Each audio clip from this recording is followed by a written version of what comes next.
સર્વ વાલા મુક્તોની આ સેવકના પ્રેમ ભર્યા જય સ્વામિનારાયણ. વૈષ્ણવો 46. આકાશની ઉત્પત્તિ અને લયનું. સ્વામિનારાયણ હરે, સ્વામિનારાયણ હરે.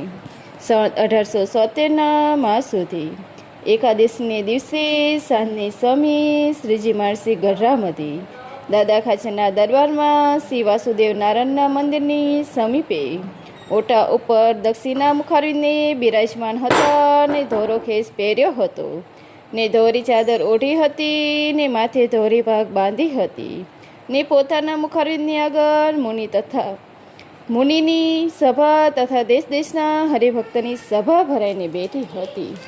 તે સમયે ભટ્ટ મહેશ્વર નામે વેદાંતી બ્રાહ્મણ હતો. તેને શ્રીજી મહારાજને પ્રશ્ન પૂછ્યો છે, સમાધિને વિશે સર્વ લીન થાય છે ત્યારે આકાશ કેવી રીતે લીન થાય છે? પછી શ્રીજી મહારાજ બોલ્યા છે, આકાશનું રૂપ અમે રૂઢે પ્રકારે કરીને તે તમે સર્વ સાવધાન થઈને સાંભળોજે. આકાશ તે અવકાશને કહીએ અને જે પદાર્થ રહે છે તે અવકાશમાં જ રહે છે અને તે પદાર્થમાં પણ આકાશ વ્યાપીને રહે છે ને એવું કોઈ પદાર્થ નથી જેને વિશે આકાશ ન હોય. કેમ જે પૃથ્વીની એક રજ અતિ ઝીણી હોય તેને વિશે પણ આકાશ છે ને તે એક રજના કોટાને કોટી કડકા કરીને તો પણ તેને વિશે આકાશ છે. માટે આકાશની દ્રષ્ટિએ જ્યારે જોઈએ ત્યારે પૃથ્વાદિક 4 ભૂત દેખાતા નથી, એકલો આકાશ જ દેખાય છે.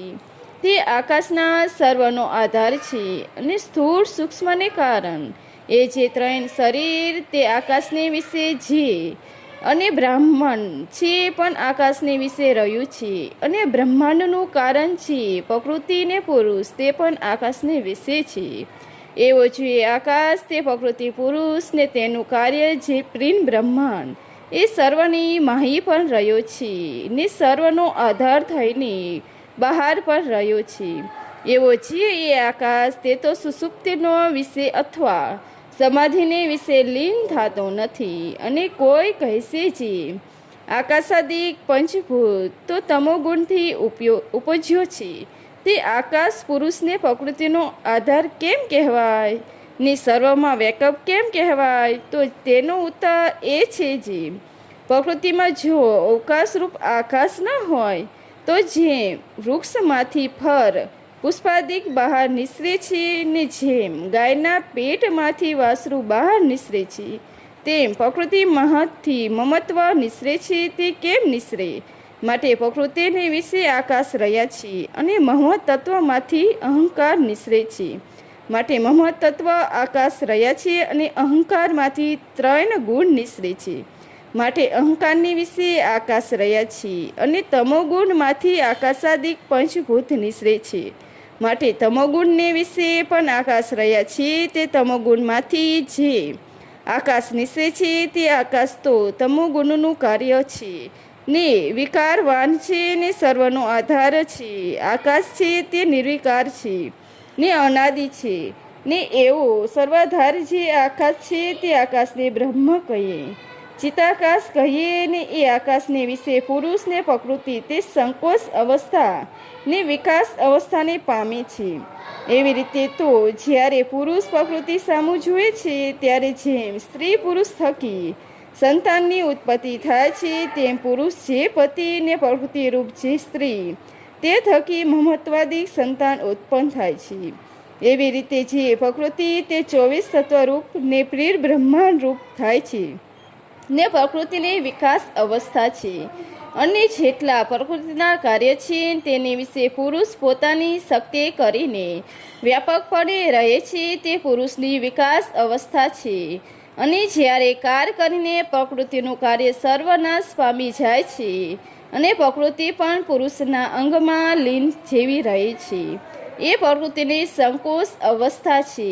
અને પુરુષ પણ પ્રકૃતિના કાર્ય સર્વનાશ પામ્યા ત્યારે પોતાને સ્વરૂપ રહ્યા એ પુરુષને સંકોચ અવસ્થા છે. જેમ કાચબો છે તે જ્યારે વિકાસ પામે છે ત્યારે પોતાના અંગ સર્વ બહાર કાઢે છે અને જ્યારે સંકોચને પામે છે ત્યારે સર્વ પોતાના અંગ તાણી લે છે ને રૂઢ મૂઢ થઈ રહે છે. તેમ પ્રકૃતિ પુરુષની સંકોચ વિકાસ અવસ્થા છે અને એ પ્રકૃતિ ને પ્રકૃતિના કાર્યને વિશે અન્વય અને વ્યતિરિક્તપણો પુરુષ જ છે. પણ સર્વનો આધાર એવા છે ચિત્તાકાશ તેનું નથી. કેમ જે સર્વાધાર હોય તે કોણ થકી વ્યતિરિક હોય?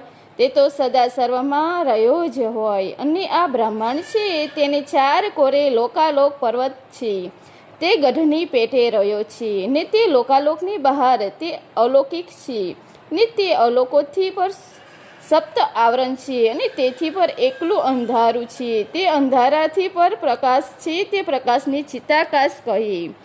તેમજ ઊંચું પણ બ્રહ્મલોક સુધી કહેવાય ને તેની ઉપર સપ્ત આવરણ છે તે આવરણની પાર અંધકાર છે ને અંધકારની પાર પ્રકાશ છે તે પ્રકાશની ચિત્તાકાશ કહે.